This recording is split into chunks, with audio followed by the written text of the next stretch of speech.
picture this. You've got two completely different American apartments, sitting in the exact same city, right in the exact same neighborhood.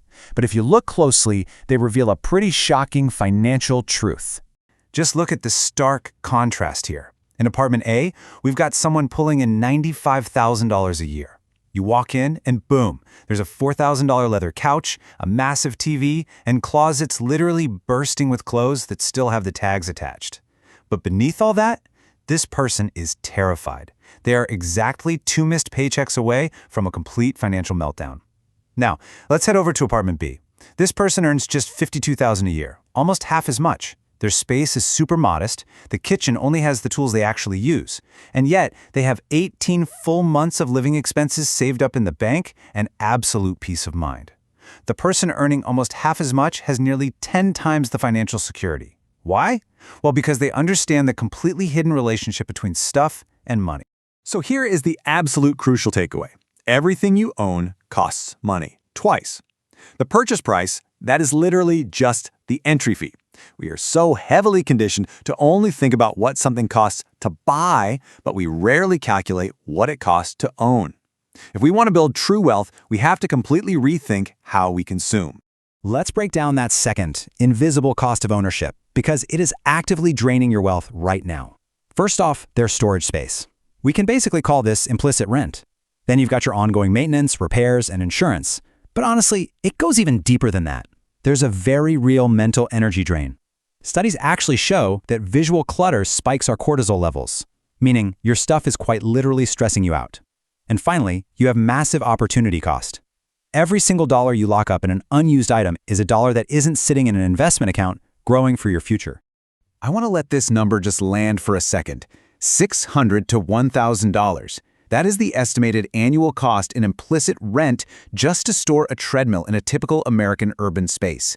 At $30 to $50 per square foot annually, you are effectively paying rent to house exercise equipment that, let's be entirely honest here, probably spends most of its time acting as a very expensive clothes hanger. Let's move on to Section 1, Rethinking Value and Upgrades, and how cost per use changes absolutely everything. And this perfectly illustrates a brilliant concept called cost per use. Check out Jacket A. It's a $400 purchase, which, yeah, feels pretty expensive up front. But if you wear it 200 times, it only costs you $2 per wear. Meanwhile, Jacket B was a $200 impulse buy that just sits in the back of the closet, maybe worn twice. That is $100 per wear. The seemingly expensive jacket that you wear daily is actually vastly cheaper than the budget impulse buy. This kind of math just cuts right through marketing and emotion. You should honestly apply this brutal replacement test to everything in your home today. Just walk around and ask yourself, if this item completely disappeared right now, would I actually go out and spend my hard-earned money to buy it all over again? For most things, that old fondue set, the totally unused bread maker, the honest answer is no. Most items only exist in our lives through sheer inertia, not intention. And this lack of intention directly applies to the urge to constantly upgrade. Upgrading perfectly functional items, like replacing a reliably working smartphone every 2 years just out of pure boredom, or because a slightly better camera lens came out, is a huge wealth destruction trap. Doing this consistently with your phones, your cars, and your furniture can easily cost you $30,000 to $50,000 over a lifetime. Minimalists have a very strict rule for this. Never upgrade out of boredom. An item remains perfectly functional until it genuinely breaks. Okay, moving to Section 2. Designing your financial environment. Making the right choice, the easy choice. Human behavior always follows the path of least resistance, always. So by strategically adding friction to your purchases, like completely deleting your saved credit cards so you literally have to type them in manually every single time, or just deleting those shopping apps entirely, you interrupt the habit. On the flip side, you want to make saving as effortless as breathing. Automate your investment transfers the exact day you get paid. By doing this, you are building a system that catches you when you're tired, stressed, or tempted by some flashy late-night sale. Just implementing a 24-hour waiting period is a massively powerful brain hack. If you put an item in your online cart and force yourself to wait 1 full day, it effortlessly eliminates roughly 70% of your impulse buys. That temporary emotional desire, it just evaporates, leaving your cash sitting safely right there in your bank account. Here's another fantastic environment hack. Rent or borrow before you buy. Look, we all have those moments where we want to try out a new hobby. Maybe it's camping, maybe it's woodworking. But testing out these hobbies by renting the equipment first ensures that your garage doesn't eventually become this dusty, expensive museum of past enthusiasms. Let's zoom out a bit for section 3, the bigger picture, escaping the lifestyle multiplier and defining what enough really means.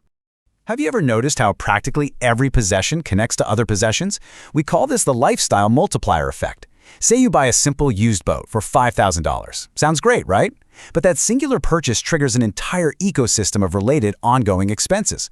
Now you suddenly need a trailer, monthly storage fees, winterization, marine insurance, towing gear. That $5,000 purchase is actually a $10,000 commitment. You always have to account for the full ecosystem before you swipe your card.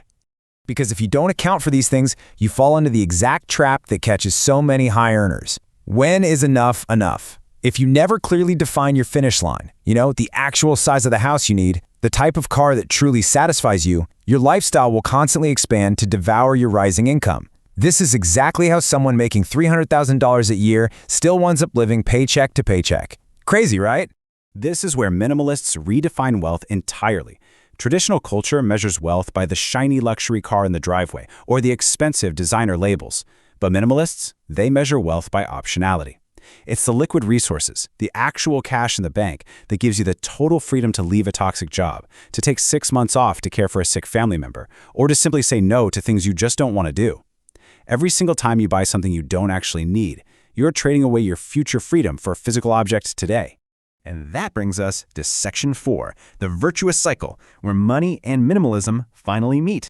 Here's exactly how this beautiful cycle works. You start spending deliberately and consuming less. That naturally allows you to save a massive chunk of your income. Over time, that builds incredibly robust financial security. But here's the real secret. Step 4.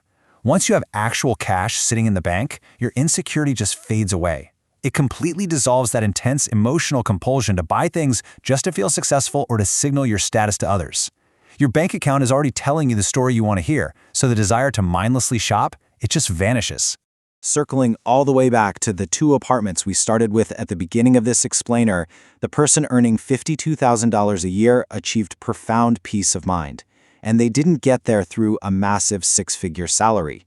They got there through exceptional clarity about what actually matters to them and ruthlessly, unapologetically cutting out the rest.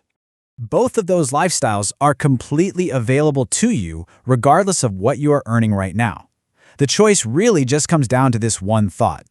Do you own your possessions, or are you comfortable with your possessions owning you, actively draining your wealth and trading away your future optionality for today's stuff? I think the math strongly favors the first option.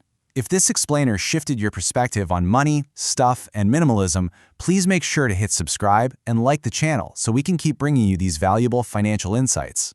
Thanks so much for hanging out, and we'll see you next time.